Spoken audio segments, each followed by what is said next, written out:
Coba dicek, apakah dosanya itu di anggota tubuh, dosa dan maksiat, ataukah terlalu fokus pada duniawi, lupa Allah, dan lain sebagainya.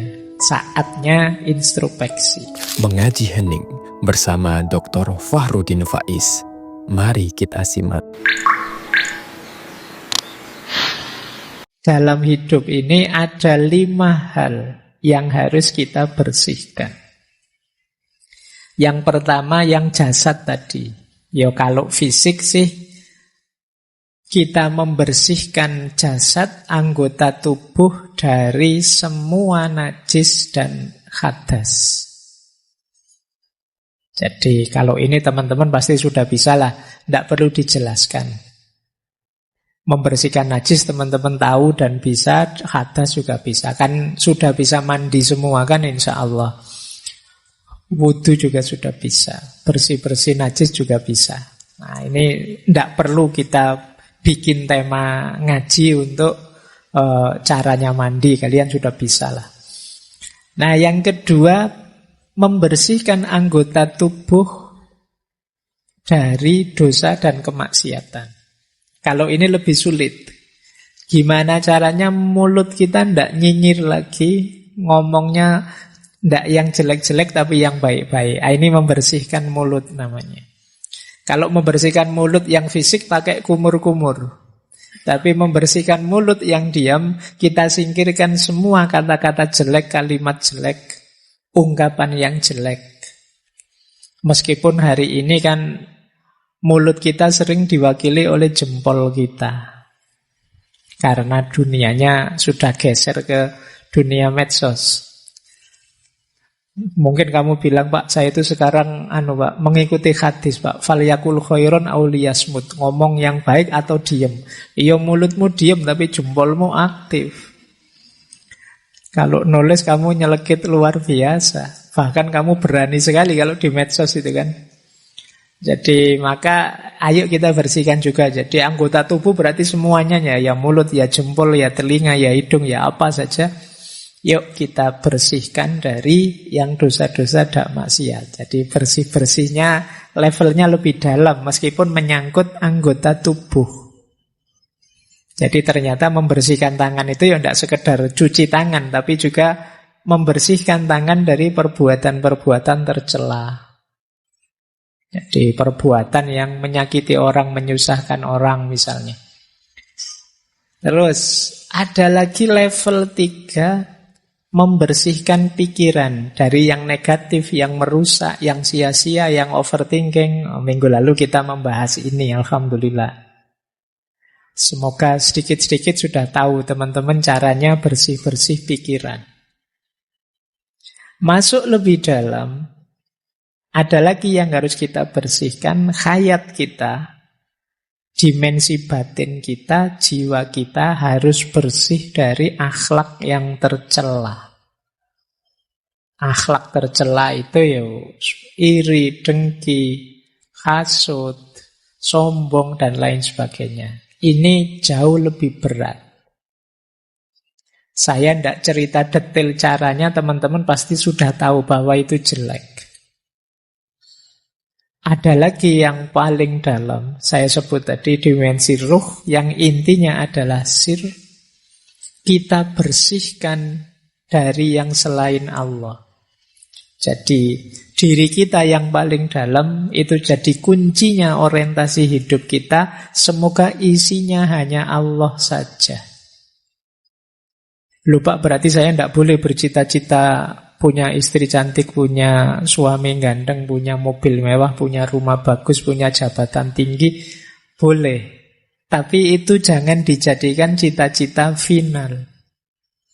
Jadikan itu jembatan untuk bisa menomorsatukan Allah. Pak, saya pingin punya mobil mewah, Pak. Biar tidak usah pinjam teman. Kalau mobil saya sendiri kan saya lebih bebas. Tidak diatur teman, tidak diegomani teman. Jadi saya bisa menomorsatukan Allah itu lebih leluasa misalnya. Nah, ini lagi-lagi pikiranmu yang main.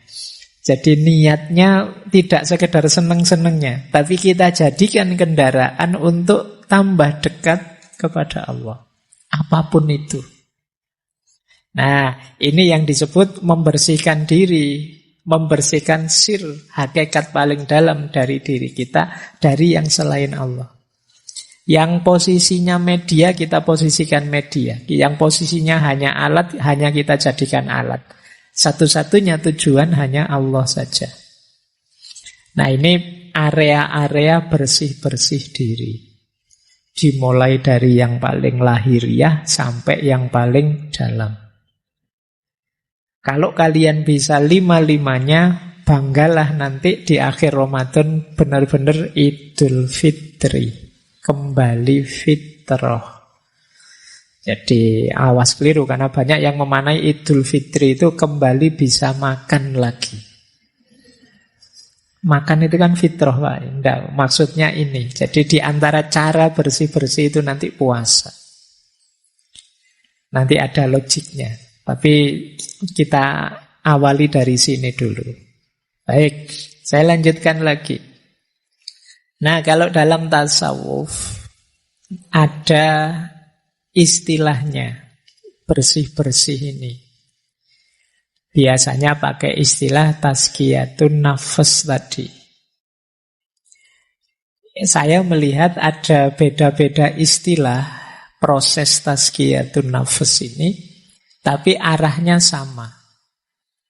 Kalau Imam Ghazali pakai istilah toharatun nafs, yang dilanjutkan imaratun nafs, dan puncaknya adalah nafs mutmainnah. Toharatun nafs itu membersihkan jiwa. Kalau sudah bersih, imaratun nafs. Imarah itu mengatur, mengendalikan. Jadi nafsu tadi yang sering tidak terkendali, ayo dikendalikan, bukan dimatikan ya. Dimatikan itu kalau begitu saya tidak usah makan lagi, saya tidak usah minum lagi, saya tidak kawin saja. Oh, itu namanya mematikan nafas. Nanti tidak manusiawi. Jadi Islam itu sangat manusiawi. Kendalikan, makan ya, tapi harus tahu kapan berhenti. Jangan mentang-mentang ditraktir terus manganin los. Kasihan yang traktir. Jadi harus tahu kapan berhenti, harus ngerti porsi kita sampai mana. Makan, minum, nikah. Jadi toharatun nafs, imaratun nafs. Kalau kita bisa imaratun nafs, termasuk mengendalikan keinginan, insya Allah akan lahir nafs yang mutmainnah. Jiwa yang tenang. Nah, ini rumus pertama, versinya Imam Ghazali. Jadi dibersihkan, dikendalikan, akhirnya tenang. Beda lagi rumusnya Muhammad Abduh, pembaharu dari Mesir. Kalau beliau rumusnya, istilahnya agak berbeda. Kata Abduh, yang pertama adalah tarbiyatun nafs. Tarbiyatun nafs itu mendidik jiwa. Jiwa kita itu liar, harus dijinakkan, dididik. Caranya dengan pembiasaan. Ini namanya tarbiyatun nafs. Kalau sudah sukses mendidik, baru langkah kedua apa? Istilahnya tazkiyatul akal. Tazkiyatul akal itu minggu lalu, membersihkan pikiran. Karena yang menyuplai informasi dalam diri kita itu akal. Ya benar kalbu rajanya, tapi info-info dari akal. Maka tazkiyatul akli itu membersihkan akal dari hal-hal yang jelek, yang negatif. Kemarin sudah saya ajarkan caranya bersih dari pikiran-pikiran yang ngeres misalnya. Itu tazkiyatul akli. Karena kalau tidak, ya pikiran itu akan jadi kacamata kita, cara kita memandang realitas sekeliling. Kalau kita menganggap hidup ini penderitaan misalnya, itu kan pikiran. Akhirnya kita murung. Tapi kalau kita menganggap hidup ini anugerah, kita pun ceria. Maka penting tazkiyatul akal. Jangan sampai pikiran-pikiran buruk, negatif bercokol di kepala kita. Karena dia akan mewarnai hidup kita. Jadi setelah kita didik jiwa, kita bersihkan akal. Dan puncaknya adalah tauhid. Ilaihi roji'un. terminal terakhir tujuannya tetap Allah saja. Jangan yang lain-lain. Kalau masih Allah saja berarti rute kita masih benar. Tapi kalau masih ada tujuan-tujuan yang lain, harus diluruskan lagi. Puncaknya harus tauhid. Jadi bukan kemasyhuran, bukan nama besar, bukan kekayaan, tapi Allah saja. Nah, yang terakhir itu istilah teman-teman pastinya sudah kenal ya. Kalau belum kenal ya sekarang kenal lah paling enggak. Ada istilah takholli, tahalli, dan tajalli. Wis apal. Sudah bolak-balik dijelaskan. Takholli itu membersihkan. Kalau sudah bersih, tahalli diisi dengan yang baik-baik. Kalau jiwa kita terbiasa dengan yang baik-baik, maka dia akan tajalli. Menyaksikan yang hakiki dalam hidup dan tidak lagi tergoda oleh hal-hal artifisial. Tidak mudah terdistraksi. Tidak mudah tergoda. Jiwa yang sudah bertajalli itu ya dia akan fokus hanya pada Allah saja. Kayak teman-teman kalau sedang terpesona oleh sesuatu, itu kan ya tidak bisa dipalingkan dari keterpesonaan itu, yus ditonton terus. Itu namanya keterpesonaan terhadap sesuatu. Nah, ketika kita tajalli, ketika kita merasakan, memahami tentang hakikat ilahiyah, itu namanya tajalli, kita akan fokus ke sana. Baik, jadi ada takholli, tahalli, tajalli. Masing-masing nanti ada caranya, ada tekniknya, dan di banyak ngaji sudah dijelaskan. Ini metodenya. Nah, saya tidak menjelaskan panjang-panjang biar kalian tidak pesimis. Karena biasanya kalau ngaji kayak gini itu, aduh Pak, kok berat Pak. Yo, pokoknya sekarang informatif dulu, nanti direnungi mana yang bisa dijalankan, dijalankan. Menarik saya ambil dari Ihya. Tanda-tanda jiwa kita masih kotor. Yang pertama apa? Kesulitan menjalankan fungsi ilmu, hikmah, dan makrifat. Ngaji sih saya tiap hari Pak, tapi kok menjalankannya kok berat ya Pak. Jangan-jangan jiwa kita masih kotor. Perlu ada yang dibersihkan. Jadi mungkin teman-teman, Pak saya itu ngaji filsafat sudah hampir 400 sesi saya ikuti sejak awal sampai akhir. Saya kok gini-gini saja ya Pak, tidak naik-naik kelas. Jangan-jangan ada kekotoran, ada yang harus kamu bersihkan dulu. Kan sering saya ilustrasikan itu, wadah yang kotor itu diisi barang bersih berapapun, yang bersih ketika masuk akan terkontaminasi jadi kotor. Maka coba dicek. Kok saya merasa ilmu saya tambah tapi kualitas diriku tidak nambah? Jangan-jangan masih ada kotoran-kotoran. Coba dicek. Apakah dosanya itu di anggota tubuh, dosa dan maksiat, ataukah terlalu fokus pada duniawi, lupa Allah dan lain sebagainya. Saatnya introspeksi. Yang kedua, tidak bisa menikmati ibadah. Jadi ya sholat sih, ya puasa sih, ya zakat sih, tapi rasanya beban. Ini berarti belum bisa menikmati. Baru nongkrong sebentar, sudah adzan isya. Kok ya cepet ya. Nah itu rasanya beban. Krungu adzan ini rasanya aduh. Nah, akhirnya kan kamu cepat-cepat bikin sholat biar bebas tugas. Nah ini berarti kamu belum bisa menikmati ibadah. Para penceramah itu mungkin sebentar lagi akan banyak yang isinya man fariha bidukhuli Ramadan. Barang siapa yang gembira dengan datangnya Ramadan, dia bisa bebas dari api neraka. Terus kamu pura-pura gembira padahal kamu gerundel. Besok tidak bisa makan siang-siang ini. Wah berat sekali nanti kuliahku. Asam lambungku bagaimana? Terus pokoknya kamu khawatirnya banyak, tidak ada gembira-gembiranya. Ibadah kok rasanya berat. Coba dicek. Jangan-jangan ada sisi-sisi kotor yang harus dibersihkan. Entah di sisi yang mana. Dalam diri kita, teman-teman lebih tahu lah. Nggak usah cerita-cerita ke saya juga, nanti malu. Coba dimuhasabai sendiri. Saya ada kekurangan di mana, ada kekotoran di mana. Kok ibadahku berat rasanya? Rasanya masih beban. Kemudian ada lagi yang ketiga. Asik malahan sibuk dengan hal-hal yang tidak berarti. Tidak ada maknanya. Nah, coba dihitung. Dalam sehari kesibukan kita yang memang urgent, penting, bermakna, bermanfaat berapa persen? Kok lebih 50% aktivitas kita ternyata aktivitas yang sia-sia. Tidak ada gunanya, tidak ada manfaatnya. Jangan-jangan ada banyak kekotoran dalam diri kita. Aku loh Pak, kok asiknya malah main HP, itu pun ya tidak jelas, cuma scrolling aja sejak tadi. Nah, jangan-jangan ada yang kotor dalam diri kita. Beribadah tidak asik, tapi melakukan hal-hal yang tidak ada maknanya asik. Saya itu Pak, kalau ngobrol sambil ngerokok, nongkrong, itu tidak terasa berjam-jam loh Pak. Asik saja.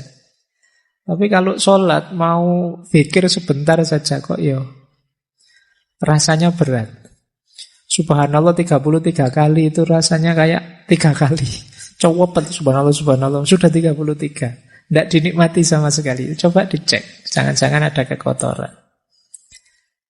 Nah, ini juga. Ada sesuatu yang kita cintai sangat dalam. Melebihi cinta kita pada Allah. Jangan-jangan masih ada kekotoran dalam diri kita. Kan biasa sebenarnya tiap orang itu punya ambisi, punya keinginan, punya cita-cita. Tapi rumusnya seperti saya bilang tadi, finalnya tetap harus Allah.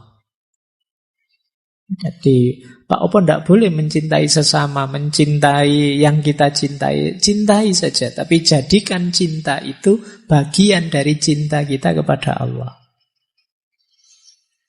Karena Allah Sang Maha Cinta. Dia menyukai aktivitas mencintai, maka aku pun mencintai. Jadi kita melakukan aktivitas mencintai itu bagian dari kepatuhan kita kepada Allah. Nah, cuma kok nanti ada yang kita cintai melebihi Allah, atau justru membuat kita lupa pada Allah. Saking cintanya dengan HP, dengan main game, dengan nonton TikTok, dengan YouTubean, dengan Spotifyan, porsinya untuk Allah lama-lama habis. Ya tinggal sholat saja. Sholat pun kadang juga tidak sadar hadirnya Allah. Nah, itu coba dicek lagi dalam diri kita, jangan-jangan ada kotoran-kotoran. Yang terakhir, berlebihan. Jadi perilaku-perilaku yang berlebihan apa saja. Kan dulu di filsafat akhlak saya singgung bahwa segala yang berlebihan itu jelek. Bahkan baik berlebihan pun jelek. Makanya kalau kamu nembak kan biasanya kalau ditolak jawabannya kan, wah kamu terlalu baik buatku.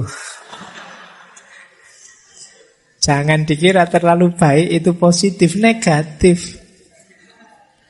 Karena segala yang terlalu itu jelek. Makanya kalau kamu dijawab begitu, itu kamu jangan bangga. Wah aku ini sangat terlalu baik, berarti tidak terlalu baik, negatif. Oh dia pinginnya yang pas kok, yang baik, cocok. Nah kalau terlalu baik ya melampaui sudah. Baik, jadi ketika ada keberlebihan, kemungkinan ada yang kotor. Jadi perilaku yang berlebihan dalam hal apapun. Menghargai orang itu bagus, tapi saking menghargainya sampai memuji-muji, sampai menyembah-nyembah kebablasan jelek. Benci orang itu manusiawi, ada orang kita suka, ada orang kita tidak suka. Tapi kebencian yang berlebihan sampai kita tidak rasional, sampai kita tidak manusiawi, pasti jelek.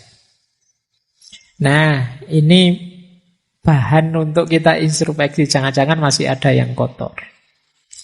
Jadi di antara tanda-tanda kotornya jiwa itu kita sulit menjalankan hikmah ilmu yang kita miliki.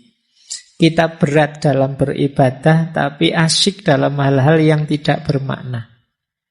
Ada yang selain Allah yang kita cintai sedemikian rupa dan kita suka berlebihan dalam banyak hal. Nah, kalau ada gejala-gejala ini ya ayo segera muhasabah. Ada sisi kotor apa dalam diriku yang perlu aku bersihkan. Jangan-jangan masih ada sombong, jangan-jangan masih ada iri, jangan-jangan masih ada dengki pada orang, jangan-jangan masih ada rasa benar sendiri, egois dan lain sebagainya. Itu kotoran-kotoran jiwa kita. Nah, ini menarik dalam Ihya itu, nanti kalian boleh setuju, boleh tidak ya. Ini cuma yang punya pendapat Imam Ghazali. Ini rangkaian dorongan syahwat yang negatif, yang bisa membawa bencana. Syahwat paling dasar itu syahwat perut. Kebutuhan perut, ya kebutuhan gizi makan biar tidak stunting. Ya. Jadi kebutuhan syahwat perut ini elementer. Orang itu yang pertama kali dibutuhkan ya syahwat perut ini. Kalau yang perut ini belum terpenuhi, yang syahwat-syahwat yang lainnya biasanya masih belum muncul. Jadi harus beres dulu di yang perut. Kalau perut ini tidak beres, kemudian kalian merambah bidang yang lain, biasanya bidang yang lain itu kamu dedikasikan untuk membereskan urusan perut. Di ekonomimu belum beres, kamu geser ke ranah agama, ya urusan agama kamu jadikan orientasi untuk memenuhi kebutuhan perut.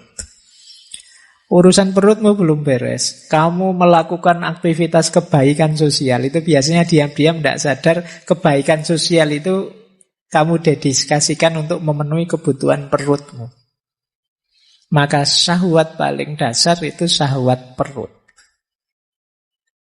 Kalau urusan perut beres, kata Imam Ghazali biasanya naik sedikit. Turun ding, naik. Turun sedikit ke bawah perut. Syahwat bawah perut. Nah, ini baru mulai lirak-lirik kiri kanan. Kalau perutnya belum kenyang, masih belum turun ke bawah. Kalau kamu lapar itu peduli amat, ada yang cakep, ada yang itu pinginnya makan. Makanya Rasulullah itu ngasih tips anak-anak muda yang sudah pingin menikah tapi belum mampu, puasalah. Karena kalau perut itu kosong, perut itu lapar, kamu sudah melihat yang cantik-cantik, yang ganteng-ganteng itu sudah nggak nafsu. Pokoknya mikirnya kapan beduk maghrib datang. Nah, tapi kalau perut beres baru mulai sudah nafsunya naik. Jadi nafsu bawah perutnya bangkit.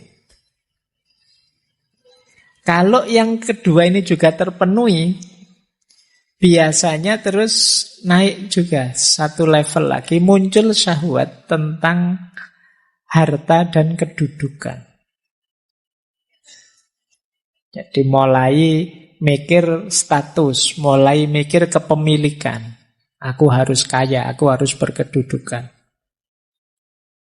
Kalau kemudian terpenuhi syahwat kedudukan dan harta ini, muncul penyakit lanjutannya, riya, sombong, pamer. Kalau riya, sombong, bermegahan, pamer ini muncul, biasanya hadir juga temannya, dengki, memusuhi orang, iri.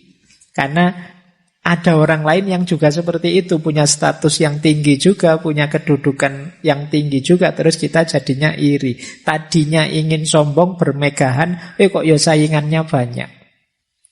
Muncullah dengki, iri, permusuhan. Nah, ini rangkaian nafsu syahwat, kata Imam Ghazali. Hati-hati dengan munculnya syahwat-syahwat ini, ya bahwa manusiawi orang ingin memenuhi kebutuhan perutnya, ingin menikah, ingin hidup terjamin dengan harta, ingin punya kedudukan, tapi harus ngerti kapan direm. Harus sadar juga penyakit-penyakit ikutannya. Jadi ini pelajarannya untuk kita waspada. Nah, biar tidak terlalu ditelan oleh rangkaian syahwat ini, berarti puasa bisa jadi solusi. Karena ketika kita puasa, kita lapar. Kebutuhan syahwatnya turun ke level yang paling awal. Sudah tidak mikir apa-apa, yang dipikir hanya perut, dan itu kita dapatkan setelah maghrib. Meskipun bahayanya biasanya begitu adzan maghrib buka puasa kenyang kumat lagi semuanya. Nah, itu karena yang dasar ini terpenuhi sudah. Baik, ini bahan ya refleksi. Nanti teman-teman coba membaca dirinya. Sering tidak terlena masuk ke jebakan-jebakan syahwat ini. Oke, baik. Karena ini ada dialognya, saya agak cepat. Nah, proses tazkiyatun nafs itu ada 2 jalur. Yang tadi teman-teman mengeluh berat, membersihkan jiwa itu karena mungkin teman-teman membacanya hanya dari sisi aku, dari sisi kita. Waduh, berat Pak kalau saya harus melakukan itu. Ya itu kan teman-teman sendiri. Jalur mujahadah namanya. Jangan lupa selain jalur mujahadah ada jalur hidayah. Jalur hidayah itu Allah yang membukakan jalan. Jadi bukan hanya kita yang berupaya. Nanti kalau upaya kita diridhoi oleh Allah, maka Allah yang akan membawa kita pada hasil yang positif yang kita inginkan. Itu namanya hidayah. Kita dibukakan jalan sehingga jadi mudah. Maka jangan pesimis. Meskipun tadi rasanya kok berat ya Pak, apa bisa ya Pak? Itu mungkin yang bisa ya wali-wali saja Pak. Tidak, kalian juga bisa kok. Kalau Allah ridho. Karena selain mujahadah yang itu berdasarkan kekuatanmu, masih ada hidayah. Pertolongan anugerah dari Allah. Makanya beruntungnya orang yang punya Tuhan itu terhindar dari putus asa. Sepahit apapun situasinya, selemah apapun kondisi kita masih punya Tuhan, kita masih punya Allah. Tidak pantas kita mengeluh, tidak pantas kita putus asa. Nah ini prosesnya 2. Jadi ada mujahadah, ada hidayah. Ada upaya kita, ada pertolongannya Allah. Nah, terus Imam Ghazali juga nuntun kita. Kita ini kan ingin bersih-bersih mengubah diri kita. Cepat atau lambatnya perbaikan diri, kata Imam Ghazali, kuncinya 2. Yang pertama, watak dasar kita dan lamanya kita pada kondisi sebelumnya. Yang kedua, kekuatan, kehendak, keyakinan, dan kesabaran kita. Ada orang yang watak dasarnya pemarah. Dan puluhan tahun dia jadi orang pemarah. Nah, ini untuk berubah jadi sabar lebih lama. Tidak masalah, tapi bisa, pasti bisa. Manusia itu tidak ada yang paket tidak bisa diubah. Pasti bisa, cuma prosesnya agak lama. Jadi kekuatan asalnya dan lamanya. Makanya kalian kalau punya sifat negatif, jangan lama-lama kamu nikmati sifat negatifmu. Karena semakin lama kamu jalankan, semakin sulit mengubahnya nanti. Jadi kalau sadar itu jelek, segera latihan untuk berubah. Ternyata aku itu cerewet ya. Ayo latihan. Biar tidak cerewet gimana caranya? Mungkin latihan agak pendiam. Entahlah kamu pakai strategi apa kamu tutup mulutmu, atau kamu ben enggak cerewet lagi. Nah ini namanya latihan untuk mengubah. Dan ini memang prosesnya tidak sederhana. Tidak semudah diceramahkan. Kamu harus memulai kemudian secara sabar mengubah diri pelan-pelan. Mungkin setiap waktu berkurang 1%, 1% sampai 100% berubah. Tidak mungkin revolusioner tiba-tiba berubah, kecuali mungkin hidayahnya Allah yang mungkin seperti itu. Tapi perhitungan rasionalnya semakin kita lama di sifat yang lama, perubahannya juga tambah lama. Dan yang kedua, kekuatan niat kita. Kekuatan niat ini kalau tidak pakai niat lama. Tapi kalau niatnya serius bisa lebih cepat. Kan kadang-kadang kita itu tidak percaya diri, akhirnya lama. Ada yang mantap sekali, bisa lebih cepat. Jadi ini dua kuncinya keberhasilan kita untuk tazkiyatun nafas, membersihkan jiwa. Nah, dasarnya tazkiyatun nafas, yang pertama kita harus tahu state of soul kita. Kondisi jiwa kita. Sering saya pakai istilah kolb tadi, hati itu ada 3 istilah. Ada kolbun mayit, ada kolbun marid, ada kolbun salim. Hati yang mati, hati yang sakit, dan hati yang sehat. Kondisi jiwa kita ada di mana sekarang? Hati yang mati itu berarti kondisi jiwa kita namanya amarah. Amarah itu kondisi jiwa yang nyaman dalam keburukan. Tidak ada rasa tidak enak sama sekali kalau melakukan kejahatan. Ini kolbun mayit, hati yang mati. Menyakiti orang tapi seneng. Rasakno kamu. Itu berarti amarah. Kolbnya kolbun mayit. Ayo coba ya kita, semoga tidak ada di sini lah. Kalau ada cepat-cepat berubah. Bohong tapi seneng. Ini yang biasanya bikin hoax.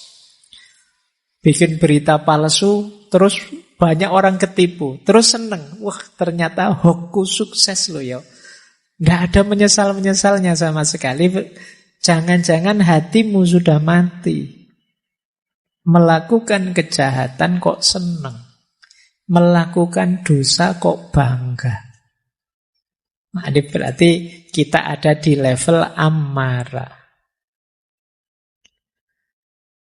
Semoga paling tidak kita ada di level lawamah atau alhamdulillah kalau mulhamah. Lawamah itu kondisi jiwa yang terjadi pertarungan di dalamnya antara yang baik dan yang buruk. Enaknya aku ini bohong apa jujur ya? Kalau bohong nanti kok dosa, tapi kalau jujur nanti aku tidak dapat apa-apa. Nah, itu kan pertarungan. Nah, jiwa yang lawamah bertarung tapi kalah. Akhirnya tetap bohong. Dan kemudian menyesal. Nah, ini lawamah. Kayak kalian buka HP terus diarahkan ke situs-situs yang tidak beres itu. Ini kalau tak klik mesti muncul gambar yang itu. Tak klik enggak ya? Tak klik enggak ya? Nah. Tapi kalau tak klik dosa. Tapi kalau enggak tak klik kok eman-eman. Siapa tahu ada yang baru. Misalnya. Itu kan pertarungan itu dalam jiwamu luar biasa. Kok terus kamu nekat, terus kamu buka terus, ternyata gambar yang kemarin sama saja, tapi terus kamu nonton, terus kamu nyesel, ngerti gini ndak tak klik tadi. Kamu sering nyesel karena melakukan kesalahan, jiwamu lawamah. Lebih bagus daripada amarah, karena kalau amarah kamu ndak menyesal sama sekali. Kalau lawamah, kamu tahu itu dosa dan menyesal.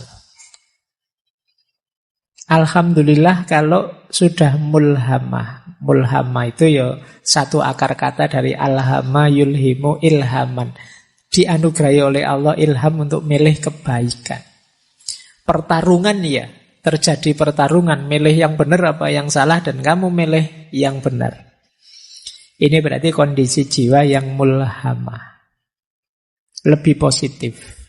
Tapi baik lawamah maupun mulhamah namanya kolbun marid. Hati yang masih sakit, masih ada penyakitnya, masih ada kotorannya. Buktinya apa? Masih ada pertarungan dalam jiwa pun. Hati yang benar-benar sembuh levelnya adalah mutmainnah. Kalau mutmainnah, tidak ada pertarungan lagi. Otomatis kamu akan milih yang baik. Kok ada tawaran di HP seperti tadi, langsung ditinggal, tidak ingin nyoba-nyoba. Jadi kamu menghindari yang jahat dan nyaman dengan yang baik. Jiwamu jiwa mutmainnah. Ini yang disebut kolbun salim. Nah, sebelum bersih-bersih coba kamu cek. Kalau jiwamu kondisinya amarah, kolbun mayit, perjuanganmu agak berat. Karena kamu harus menghidupkan lagi hatimu. Kamu harus, kalau komputer itu kamu harus mereset terus diinstal ulang.